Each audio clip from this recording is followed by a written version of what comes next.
Saatnya jadi pengusaha digital. Ada strategi khusus bagaimana jadi dari awalnya konten kreator pemula, Anda bisa menjadi seorang pengusaha digital. Bagaimana persisnya, detailnya tonton sampai selesai.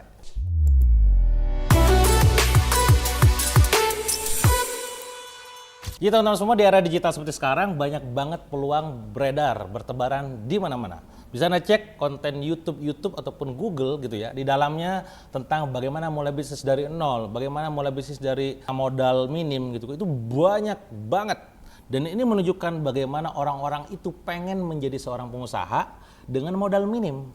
Nah, kabar terbaiknya adalah ketika Anda sekarang nonton video ini gitu ya, eranya sekarang sedang ramai tentang yang namanya produk digital. Bagaimana digital produk ini sekarang bertebaran di mana-mana. Dan kabar baiknya buat Anda adalah Anda bisa melakukannya tanpa modal, hanya bermodalkan hobi Anda, hanya bermodalkan passion Anda, dan bermodalkan kompetensi ataupun skill yang Anda miliki. Maka di chapter pertama kita bahas tentang kenapa harus jadi pengusaha digital sekarang juga. Teman-teman, data dari Ekonomisi 2022 di Temasek dari Bain Company dan Ekonomi Digital di Asia Tenggara ternyata diproyeksikan tumbuh industri ini 363 miliar di tahun 2025. Tentu ini kabar baik buat kita semua yang sekarang mulai terjun ke dunia digital. Gak hanya sekedar produk digital sebenarnya, tapi produk lain fisik yang dijual secara digital. Nah, poin pentingnya adalah bahwa kita bisa mulai ini semua hari ini juga ya, bahkan tanpa modal. Sekarang saya nanya kepada Anda, apa potensi yang Anda miliki saat ini? Apa kemampuan yang Anda miliki saat ini? Apa pengalaman yang pernah Anda miliki sampai saat ini? Dan apa prestasi yang pernah Anda torehkan beberapa tahun lalu? Kalau Anda sudah bisa menjawab salah satu di antara 4 pertanyaan tersebut, setidaknya itu jadi modal besar buat Anda semua. Banyak di antara Anda mungkin berpikir bahwa, Kang, saya mah gak ada modal, Kang. Saya mah duitnya gak ada gitu ya. Modal Anda adalah kemampuan Anda.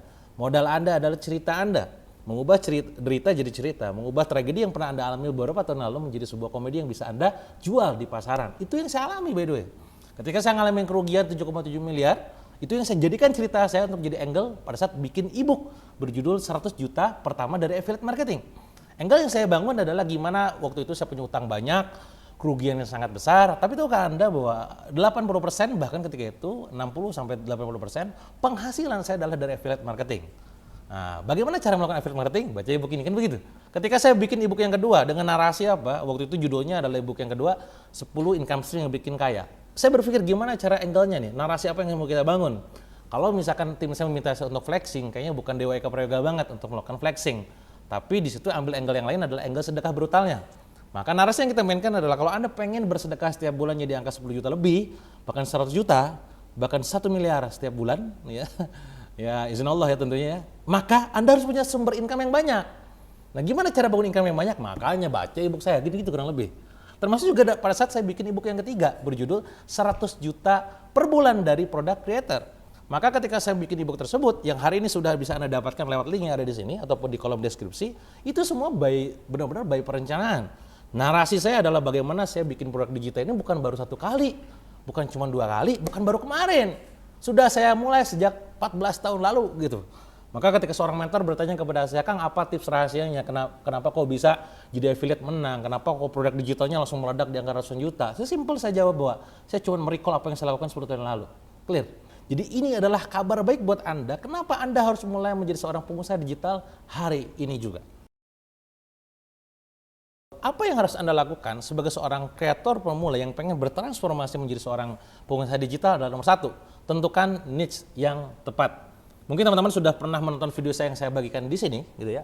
Di dalam video tersebut saya menyampaikan tentang bagaimana Anda langkah awal mulai digital produk ini perlu menentukan dulu niche-nya seperti apa. Beberapa niche yang tidak akan mati, misalkan tentang bicara make money ataupun katakanlah wealth, gitu ya. Ada yang mereka main di ranah health, ada yang mereka bermain di ranah relationship, gitu ya. Pilih, silahkan, mau yang mana. Atau niche yang lain silahkan. Silahkan Anda riset terlebih dahulu pastinya. Ya. Kalau katakanlah wealth, ada wealth itu macam-macam nanti. Tentang katakanlah make money online, tentang finance itu sendiri, tentang apapun gitu kan. Itu bentukannya nanti dalam bentuk apa, bahas tentang apa. Ya. Saya mah gak bahas wealth, Kang, saya mah gak ahli di bidang itu. Tapi saya sangat paham tentang dunia kebugaran. Yaudah bagian health, kebugarannya tentang masalah dietnya, tentang olahraganya. Dietnya, Kang, dietnya yang mana nih? Ya, katakanlah tentang ngasih minum makanan, misalkan meal plan gitu ya, Ada juga kok yang jualan produk digital, membagikan meal plan orang gitu ya, pada saat hariannya ngapain, laku juga ribuan gitu ya. Saya mah kan nggak ngerti porsi makan, saya mah ngertinya olahraga, ya udah, apa narasi yang Anda bagikan? Weight loss atau fat loss? Ada orang ngomongin weight loss, sama orang fat loss, percuma lu turun berat badan, tapi fat lu bergelantungan gitu kan fatnya, berantem itu. Nah, mana nih yang Anda mau bangun? Saya mah gak ngerti Kang, weight kagak paham, head kagak paham, gue mau mainnya relationship aja lah. Bagaimana mendapatkan ya, jodoh ideal surga, apa namanya, jodoh dunia akhiratnya misalkan, ya monggo. Kan bingung, dan itu ada ilmunya. Ada yang namanya investasi emosi, ada yang nanya proses ini begitu, wah ada ilmunya tuh. Yaudah ajarin itu berarti gitu. Kang, saya mah gak ngerti itu semua, saya pahamnya tentang dunia konstruksi misalkan, dunia developer. Saya pahamnya tentang dunia desain, bikin itu, udah clear. Intinya adalah nomor satu, tentukan niche yang tepat yang mau Anda masuki. Yang kedua adalah, Anda harus bangun personal brand yang kuat. Tak bisa dipungkiri di era sekarang kawan-kawan semua orang lebih percaya pada personal dibandingkan pada corporate-nya. Terutama untuk produk-produk yang sifatnya itu digital. Dia akan bertanya, sopo sih nulis e-book ini, siapa yang nulis e-book ini? Mereka sebelum join e-course Anda akan bertanya, siapa kamu sebagai seorang yang memberikan materinya gitu kan. Alah, jangan-jangan lu cuma sekedar ngomong doang, jual ludah. Nah, kan ada aja yang begitu komentarnya nanti. Nah, maka tugas Anda adalah bangun personal brand yang kuat. Anda harus mengetahui dan menyadari betul bahwa kompetensi Anda, skill Anda itu di bidang apa. Kedua adalah reputasi Anda seperti apa. Ketiga adalah prestasi yang Anda torehkan itu seperti apa. Nah, itu semua dinarasikan, dikomunikasikan secara konsisten kepada publik. Misalkan, kompetensi saya adalah masak, reputasi saya adalah bikin makanan, masakan. Prestasi saya adalah masakannya diburu banyak orang. Clear, langsung personal branding kuat, matching, kongruen, gas. Promosikan kemana-mana, akhirnya bikin kelas online yang namanya apa misalkan, ngebahas tentang masakan-masakan. Nah itu tentang personal brand yang kuat. Jadi personal brand yang kuat lahir dari fundamental, dari kompetensi yang Anda bangun, yang miliki, reputasi yang Anda torehkan di belakang, dan prestasi yang Anda ciptakan di masa lalu. Itu tentang yang kedua. Yang ketiga adalah juga Anda harus mulai dengan produk minimum viable. Dalam arti apa? Yang posisinya adalah Anda itu nggak rumit, dalam arti Anda nggak perfeksionis, yang penting nanti launching dulu aja, karena sejatinya feedback terbaik adalah dari customer. Minimum viable product dalam arti MVP, kalau misalkan dalam istilah produk launching gitu kan gitu ya. Nah ini posisinya gimana? Riset seadanya dulu aja. Ya, mungkin di sini Anda merasa bahwa Anda pemula atau newbie, karena Anda merasa diri pemula atau newbie, maka pricingnya jangan juga terlalu gede, gitu kan, biar harga berapa, kita lihat respon pasar seperti apa. Oh, catat masukannya. Ini kurang ini, catat lagi, itu yang mahal. Ya, itu yang mahal, dan itu dijadikan sebagai pijakan next pada saat bikin produk baru, atau untuk merevisi produk lama. Dan menariknya lagi adalah kalau Anda mau merevisi produk lama, Anda bisa libatkan customer Anda sebelumnya untuk bisa ikut terlibat juga, co-creation, dan nanti minta mereka untuk memviralkan juga, bantu, dan nanti dapat komisi misalkan jadi seorang affiliate gitu ya. Nah yang terakhir adalah Anda harus menguasai digital marketing. Ilmu tentang launching, ilmu tentang product creation itu penggabungan semua keilmuan. Ilmuwan traffic, mau pakai ads dari mana, Meta, TikTok, Google atau mana nih kira-kira. Copywriting, konten, conversion, storytelling, ilmu tentang funnel, link building, semua keilmuan. Nah maka Anda perlu menguasai itu. Kang, saya nggak menguasai Kang ilmunya. Ya sudah, ada partnership sama orang yang paham. Ya, Anda fokus pada bagian Anda, biarkan percayakan sama mereka. Entah itu sebagai agensi lah, atau sebagai partner lah, atau apapun itu. Kang, kayaknya saya pengen belajar sendiri. Ya udah, bikin timeline. Anda perlu belajar apa dulu, tapi ojo ngeluh, jangan banyakan ngeluh. Ya ini saya nggak paham ya, ngeluh mulu ya. Jangan BEJ lah, jangan blaming, jangan excuse. Jangan justify. Aku makan orang kampung, ya udah gue usah dikasih tahu ya. Saya tahu Anda orang kampung, tapi ya belajar gitu intinya. Paham ya? Jadi pelajari digital marketing. Di chapter ketiga ini teman-teman, bahwa kita harus melihat akan ada tantangan-tantangan yang muncul. Yang pertama adalah kompetisi yang ketat. Gak bisa dipungkiri karena maraknya digital produk sedang lagi naik daun gitu kan, maka kompetisi akan makin besar. Dari mulai produk yang sejenis akan banyak muncul, tema-tema sejenis akan ada gitu ya. Termasuk platform-platformnya. Muncul platform A, B, C, D, E, ya kan bingung mau jualan pakai yang mana. Nah ini poinnya teman-teman semua. Maka tugas Anda adalah Anda perlu melakukan sebuah inovasi dari produk yang Anda ciptakan. Oh, kalau dari saya mah ininya begini. Nanti kalau udah ranah platform yang di sini mah misalkan tidak bisa di copy paste, tidak bisa screenshot misalkan gitu ya. Bebas. Tapi as a product creator adalah kira-kira bagaimana Anda menciptakan inovasi dari produk Anda sendiri. Bedanya dibandingkan yang lain. Jadi menanggapi, menyikapi kompetensi Anda itu seperti apa. Jangan takut juga gitu ya. Saya kadang pernah bilang ataupun guyon dengan tim saya gitu ya. Kalau seandainya saya launching produk tiap bulan dalam sebuah platform katakanlah, bagaimana jika seandainya nanti setiap bulan saya jadi juara satu terus gitu ya. Ini emang rada songong ya. Iya juga itu gimana? Ya gimana semua DWK Prayoga misalkan gitu. Nah, tapi Anda jangan takut seorang kayak saya gitu kan. Karena akan ada masanya di mana katakanlah saya fokus ke yang lain mungkin. Sebagaimana juga Anda tahu bahwa saya gak cuma sekedar bikin produk digital. Ada kalanya saya ngisi seminar, ngisi training, mentoring, in-house, bikin launching produk yang lain kan. Nah, Anda gunakan itu sebagai titik lemah saya kan gitu. Oh, Kang Dewa mah gak ada waktu pasti di grup kan. Gak akan ada waktu tuh ngebalesin chat. Gak ada, sibuk. Tapi saya mah ada waktu. Kenapa? Karena saya nganggur gitu. Jadi itu kelebihan Anda gitu ya. Nah, sekali lagi jangan Anda langsung ciut gitu ya. Langsung jiper pada saat melihat ada banyak monster-monster yang bertebaran di dunia digital. Itu nomor satu. Kedua adalah hambatan ataupun tantangan yang perlu diwaspadai adalah perubahan algoritma. Sebagaimana yang juga teman-teman tahu, Instagram, TikTok, YouTube, Facebook semua punya algoritmanya. Nah, maka tugasnya Anda adalah pada saat Anda sekarang paham dan sadar bahwa algoritma itu terus berubah, Anda perlu membangun database atau kolam Anda sendiri. Maka penting untuk melakukan yang namanya list building, penting untuk melakukan yang namanya funneling, ubah semua Instagram follower Anda itu minimal ya, anggap 10.000 nih follower Instagram, terkonversilah 10%-nya atau 5%-nya gitu kan, masuk ke WA group. Pun juga sama dengan subscriber YouTube, pun juga sama dengan follower di Instagram ataupun follower di TikTok gitu. Intinya adalah Anda perlu menyikapi perubahan algoritma yang ada.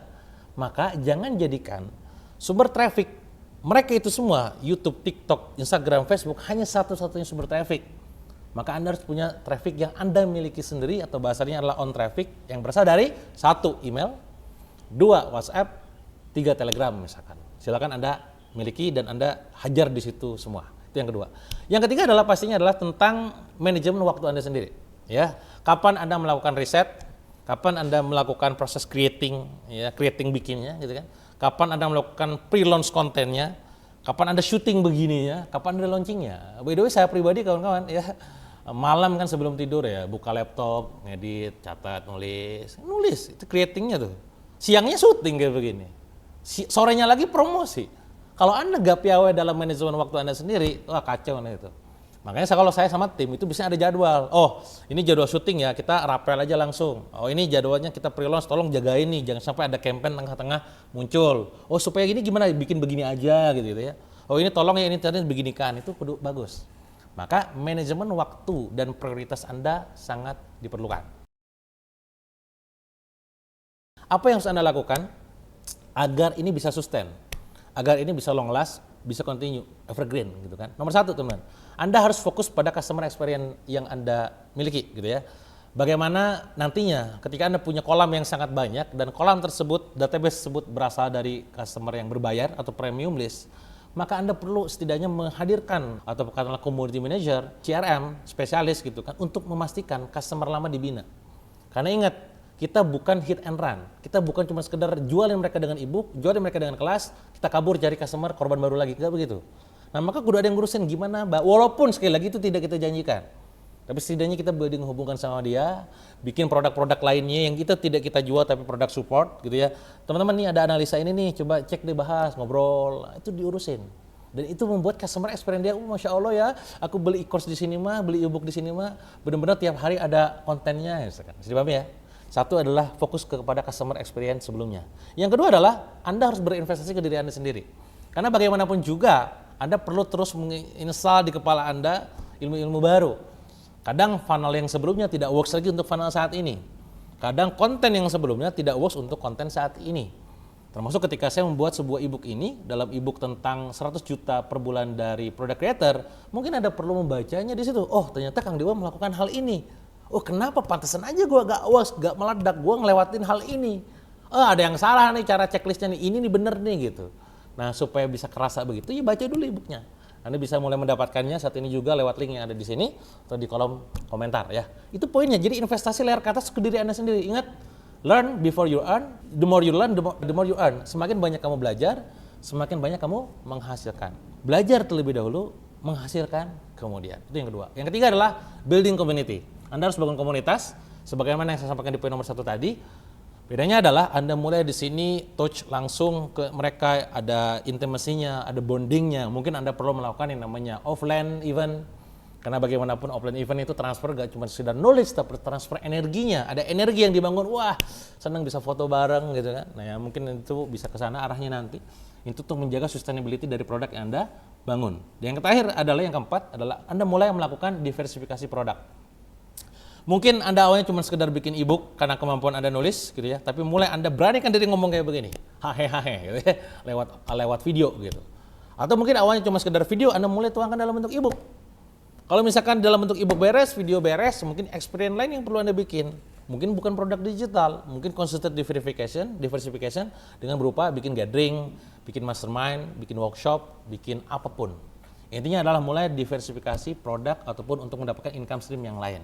Itu teman, jadi intinya adalah buat teman-teman semua yang sekarang mulai terpikir mengubah status yang awalnya cuma sekedar content creator atau mungkin pengusaha pemula, pengen masuk produk digital, pengusaha digital, tonton video ini tuh, beresin lagi tuh. Kalau siapa, ulangin lagi nonton dari awal ya. Dan sekali lagi saran desa terakhir, sebelum video ini tutup, baca ebook saya yang berjudul 100 juta per bulan dari product creator. Semoga ini memberikan gambaran buat Anda agar bisa menjadi pengusaha digital yang punya penghasilan ratusan juta rupiah setiap bulannya. Semoga bermanfaat buat Anda. Sampai jumpa di video berikutnya.